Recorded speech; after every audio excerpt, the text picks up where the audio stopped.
गया। Hello everyone, इसके पहले कक्षा में हमने क्या देखा कि आपका क्या होता है। हमने पोषण के बारे में, प्रकाश संश्लेषण के बारे में, इसके अलावा हमने स्व पोषण के बारे में, विषम पोषण के बारे में, स्व पोषण की दो प्रकार हमने बताई थी, दो चीजें बताई थी। जो जीव होता है कि पेड़ पौधे में सिर्फ स्व पोषण की करने की प्रक्रिया नहीं होती है, इसके अलावा किसमें भी होती है, जीव भी होते हैं। जब का बैक्टीरिया होते हैं, कवक होते हैं, वो भी क्या करते हैं, आपका स्व पोषण करते हैं, लेकिन रासायनिक तरीके से करते हैं। ठीक है, जैसे मैंने बताया था। उसके बाद मैंने पोषण में एक और बताया था, पोषण की दो टाइप बताए थे। पहला स्व पोषण, दूसरा बताया था हमने विषम पोषण। विषम पोषण में क्या बताया था, विषम पोषण में हमने बताया था कि विषम पोषण आपका वो होता है जो अपने भोजन के लिए किसी दूसरे जीव पर निर्भर रहते हैं। उसका भी मैंने 3 टाइप बताया था। पहला क्या बताया था, प्राणी परजीवी पोषण बताया था, मृतजीवी पोषण बताया था, और तीसरा बताया था आपका प्राणी संपोषण। इस सब बातें को मैंने कहीं डीपली में पूरी तरह से बता दिया था। ठीक है, आई होप आपको बहुत अच्छी तरह समझ में आए होंगे। चलिए अगला हम बढ़ते हैं कि जो पेड़ पौधे होते हैं अपना जो प्रकाश लेते हैं वो किसमें लेते हैं, अवशोषित करते हैं, क्लोरोफिल यानी कि हरित लवक बोलते हैं हम। क्या बोलते हैं हम, हरित लवक। अब देखिए पेड़ पौधों की पत्तियों में क्या होता है, आपका एस्टोमेटा होते हैं। हम क्या बोलते हैं, एस्टोमेटा। पेड़ पौधों की पत्तियों में क्या पाए जाते हैं, एस्टोमेटा, यानी कि वो क्या होता है, आपका रंध्र होते हैं। उसका कार्य क्या होता है, एस्टोमेटा जो होता है उसका कार्य क्या होता है, उसका कार्य यह होता है कि वह CO2 को अंदर लेता है और ऑक्सीजन को छोड़ता है। फिर CO2 को अंदर लेगा, ऑक्सीजन को छोड़ेगा, CO2 को अंदर लेगा और ऑक्सीजन को छोड़ेगा। इसमें जो पेड़ पौधे की जो पत्तियां होती हैं, इसमें क्या पाएगा, आपका एस्टोमेटा।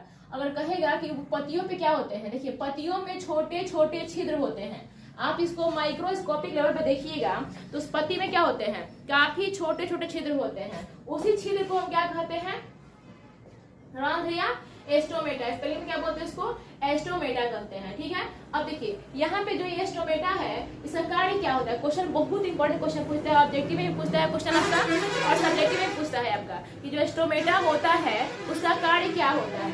यहाँ पे हम देखते हैं कि जो इसका कार्य होता है यह गैसीय आदान प्रदान करता है। अब गैसीय आदान प्रदान करने का मतलब क्या होता है कि यह CO2 क्या करता है, यह CO2 को अंदर लेता है और फिर पूरा क्या करता है, इसी रंध्र के द्वारा ऑक्सीजन को छोड़ता है। यानी कि CO2 को लेना, ऑक्सीजन को छोड़ना, CO2 को लेना, ऑक्सीजन को छोड़ना। ये सभी प्रक्रिया क्या होती है, चलती रहती है। किसके अंदर, पत्तियों के अंदर। यानी कि जो पत्तियां होती है, जो पेड़ पौधे की जो पत्तियां होती है, उसका कार्य क्या है, पहला गैसीय आदान प्रदान करना, यानी कि गैसों के विसर्जन में सहायक कौन करता है, आपका पत्तियां करता है। अगला है आपका 2 नंबर क्या होता है, अतिरिक्त जल को वाष्प के रूप में बाहर निकालना। मान के चलिए बाबू कि आपका जो पेड़ पौधे हैं जड़ के द्वारा जल तो ले लिए, पेड़ पौधे क्या करते हैं, जड़ के द्वारा जल तो ले लिए। अब लेने के बाद ज्यादा उसके पास जल हो जाएगा तो उसकी ज्यादा क्या करेगा, जब पेड़ पौधों के पास ज्यादा मात्रा में जल हो जाएगा तो वह अतिरिक्त जल को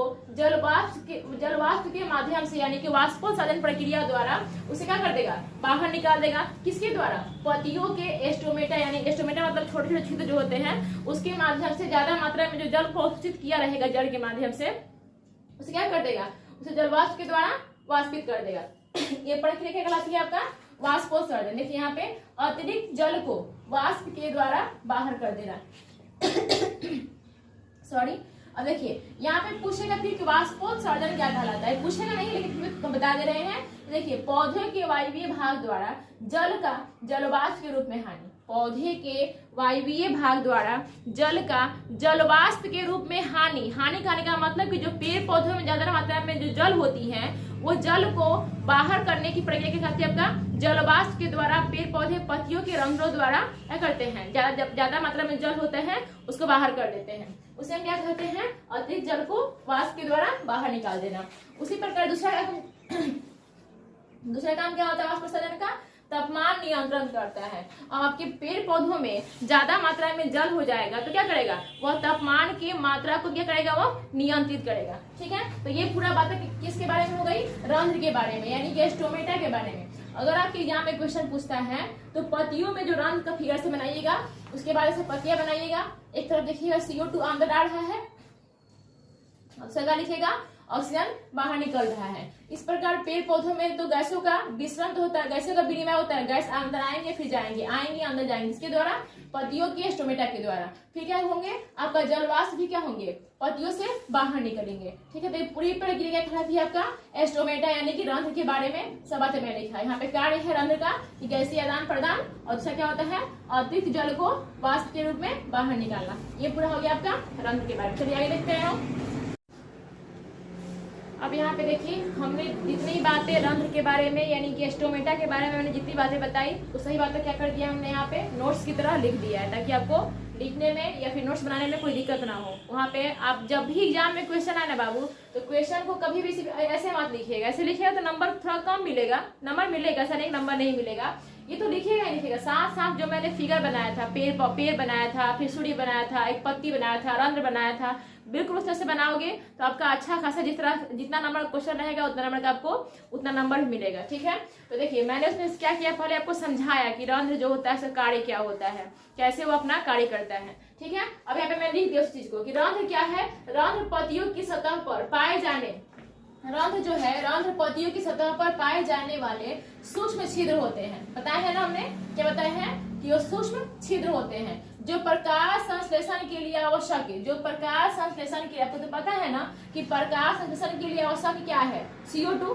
प्रकाश संश्लेषण क्या है, ज्यादा मात्रा में क्या चाहते हैं कि पेड़ पौधे जो होते हैं बाहरी वातावरण से CO2 को ग्रहण करते हैं, उसके दौरान क्या करते हैं, वह प्रकाश संश्लेषण की प्रक्रिया करते हैं। देखिए प्रकाश संश्लेषण के लिए आवश्यक है गैसों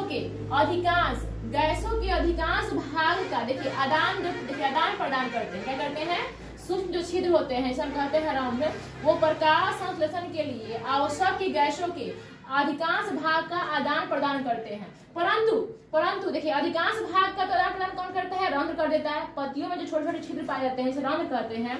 अधिकांश भागों मतलब अधिकांश गैसों का आदान प्रदान कौन कर देता है, रंध्र करता है। लेकिन उसके अलावा पत्तियों में रंध्रों के अलावा जो गैसों का देखिए आदान प्रदान जो होता है किसके द्वारा, तना द्वारा भी कभी कभी हो जाता है, जड़ द्वारा भी होता है, और पत्तियों द्वारा तो पत्तियों की सतह के द्वारा भी हो जाता है। ठीक है, तो पूरी प्रक्रिया कहलाती है आपका रंध्र यानी कि स्टोमेटा कहलाती है। अब यहाँ पे देखिए यहाँ पे क्या है, कार्य मैंने बताया था वहाँ पे कि कार्य क्या है, प्रकाश संश्लेषण के लिए आवश्यक गैसों का आदान प्रदान करना।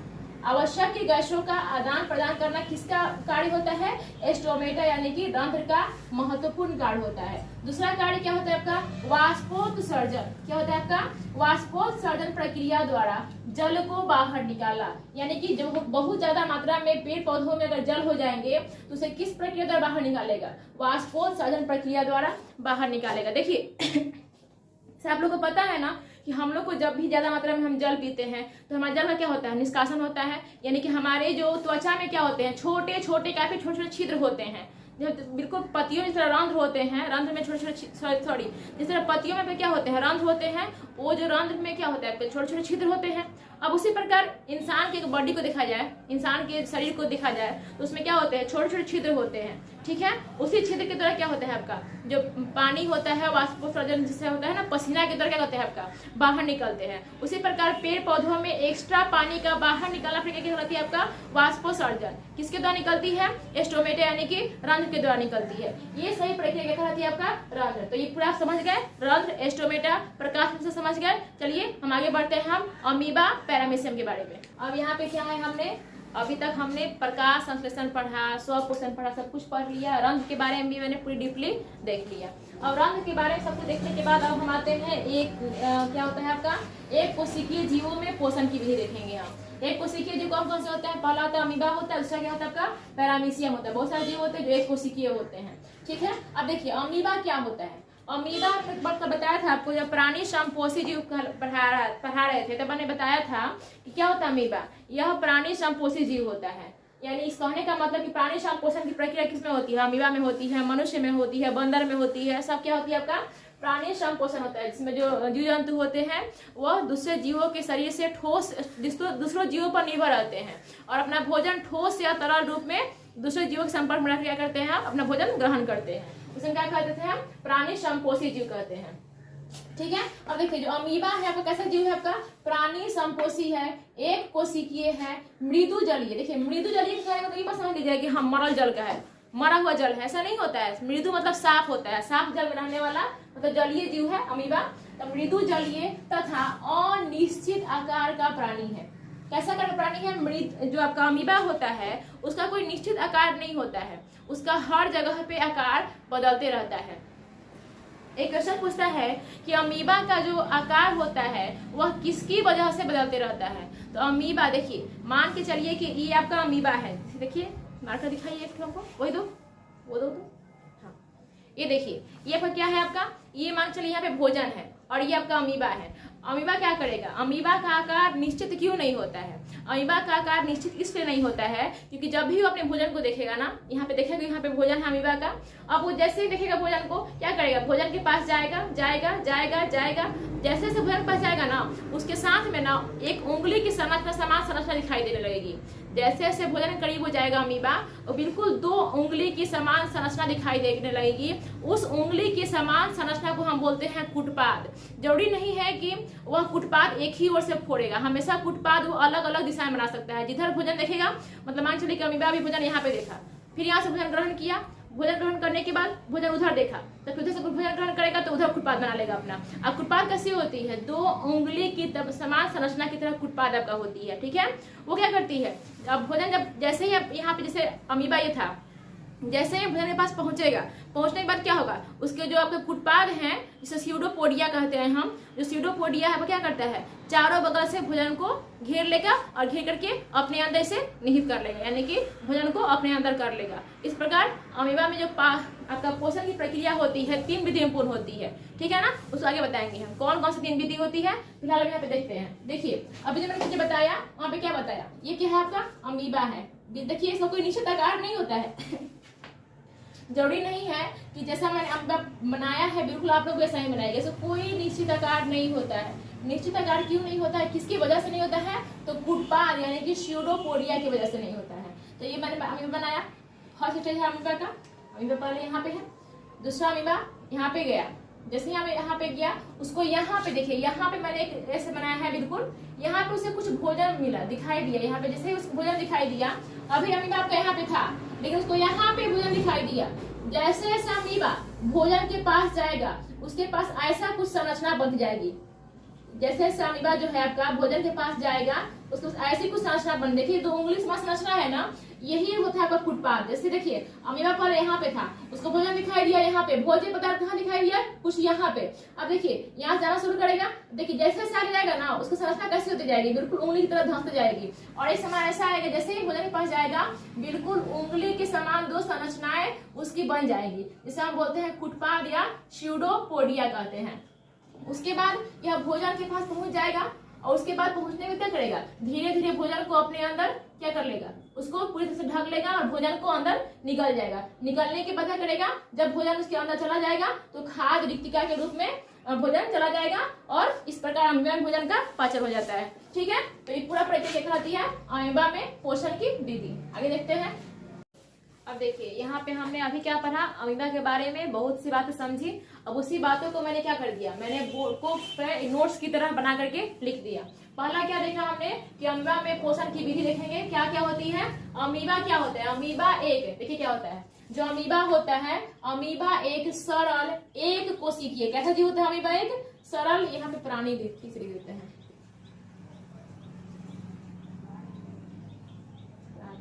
देखिए यहाँ पे क्या है? अमीबा एक सरल एक कोशिकीय कैसा जीव है?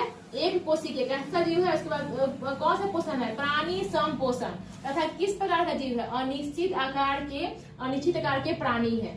कैसे है? अमीबा एक सरल एक कोशिकीय प्राणी संपोषण तथा अनिश्चित आकार के प्राणी है। दूसरा हम देख रहे हैं इसका आकार जो हम बताया था ना, देखिए यहाँ पे लिखा भी है कि अमीबा का जो आकार होता है वो निश्चित नहीं होता है। वो हमेशा कुटपादों की वजह से, कभी कुटपाद इधर से निकल जाएंगे, जिधर भोजन देखेंगे कुटपाद, जिधर अमीबा भोजन को देखेगा उसमें निकलने वाले जो कुटपाद होंगे जिसकी संरचना कैसी होती है?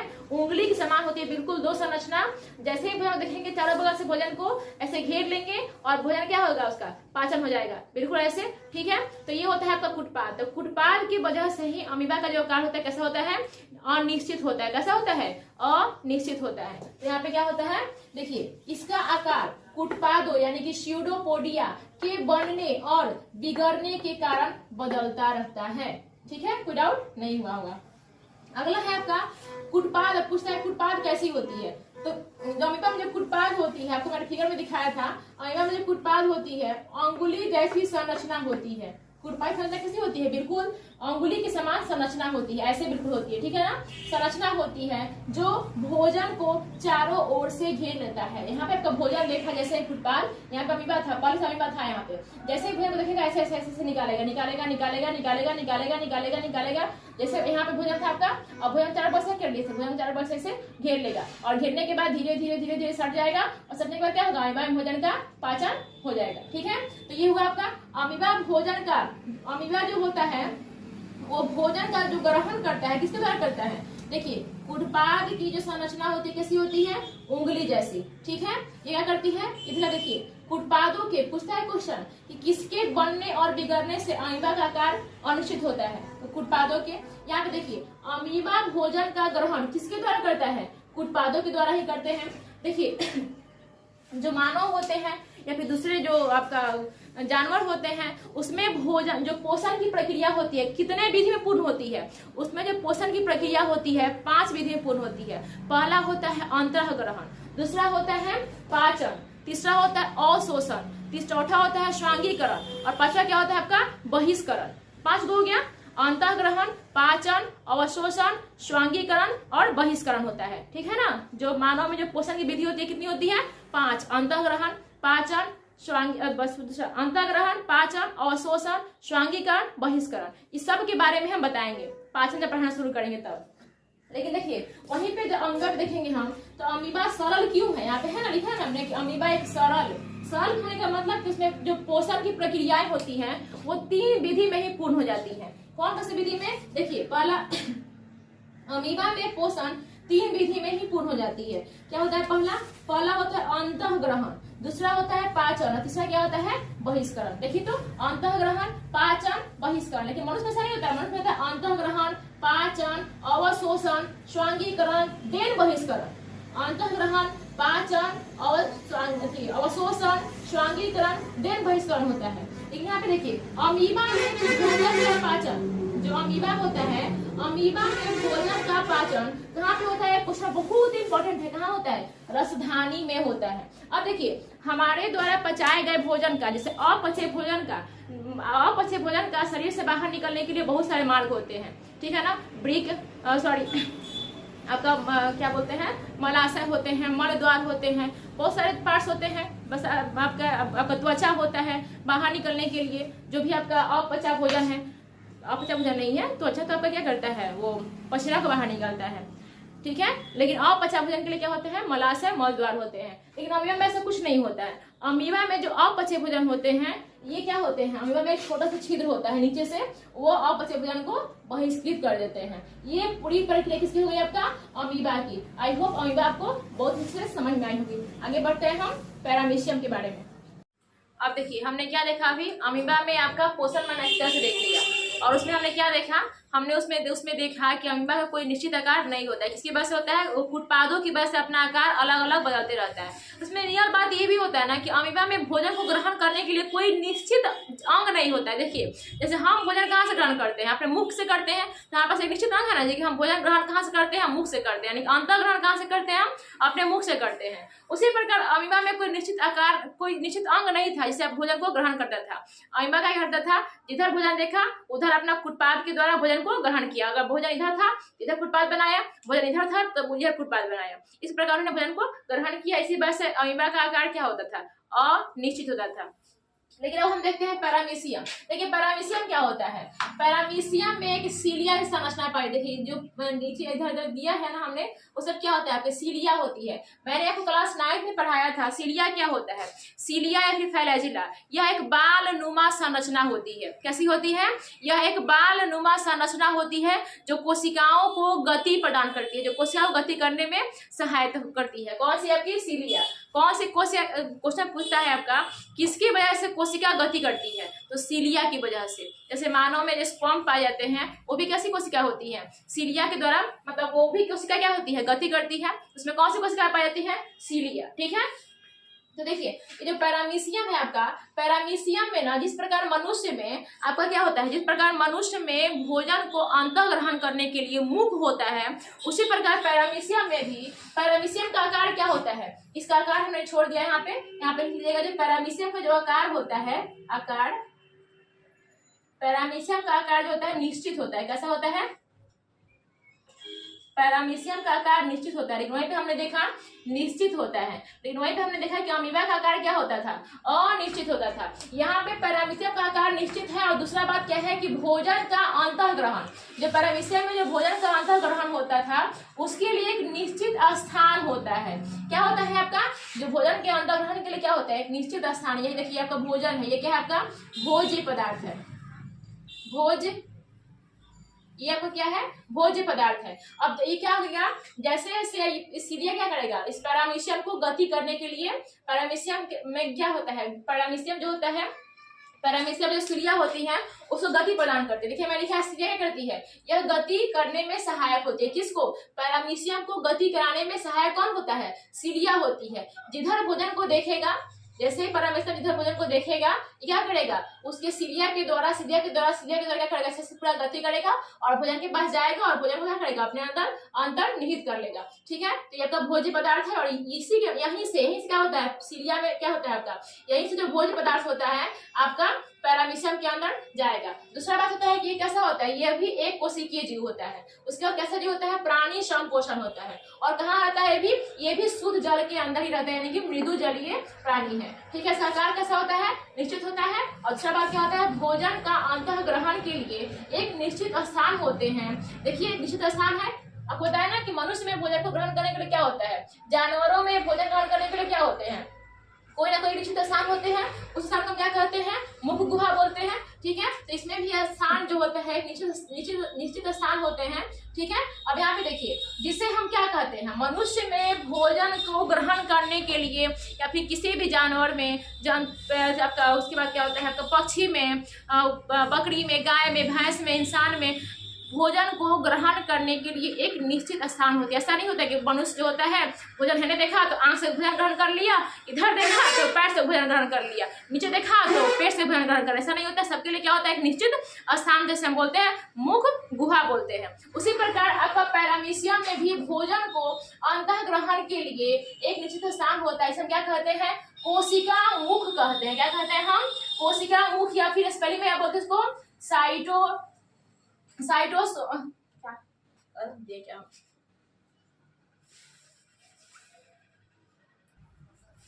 यहाँ पे क्या कहते हैं, भोजन का अंतःग्रहण के लिए एक निश्चित स्थान होता है जिसे कोशिका मुख या साइटोस्टोम कहते हैं। क्या कहते हैं इसे हम, साइटोस्टोम कहते हैं। तो ये पूरी प्रक्रिया क्या कहलाती है, आपका पैरामीशियम होती है। पैरामीशियम में इसका मेन कार्य क्या है, जिधर भोजन को देखेगा, जहां भोजन को देखेगा, ये सीलिया क्या करेगा, पैरामीशियम को गति करके उस भोजन के पास से क्या करेगा, उसको लेके जाएगा। और इस प्रकार जो पैरामीशियम होता है भोजन को अपने अंदर अंतर्निहित कर लेंगे। इस प्रकार से जो क्या होगा, पैरामीशियम में भोजन का पाचन हो जाएगा। ठीक है, तो ये पूरी प्रक्रिया आपने देख लिया कि एक कोशिकीय जीव में पोषण की विधि क्या क्या होती है। अमीबा में आपको बता दी मैंने, और पैरामीशियम में बता दी। देखिए आज आपको ये क्लास अगर अच्छी लगी होगी, क्लास मैंने तीसरा क्लास है मेरा जैव प्रक्रम में, क्लास 10th के बायो चैप्टर 1 में मेरा तीसरा क्लास है। बाबू क्लास आपको अच्छी लगती है तो नोट्स बनाइए अच्छे से और पढ़िए, और वीडियो को शेयर भी कीजिए। ऐसा नहीं कि आप वीडियो देखिए और वहीं पर छोड़ दें, वीडियो को शेयर कीजिए, सब्सक्राइब भी कीजिए। Thank you.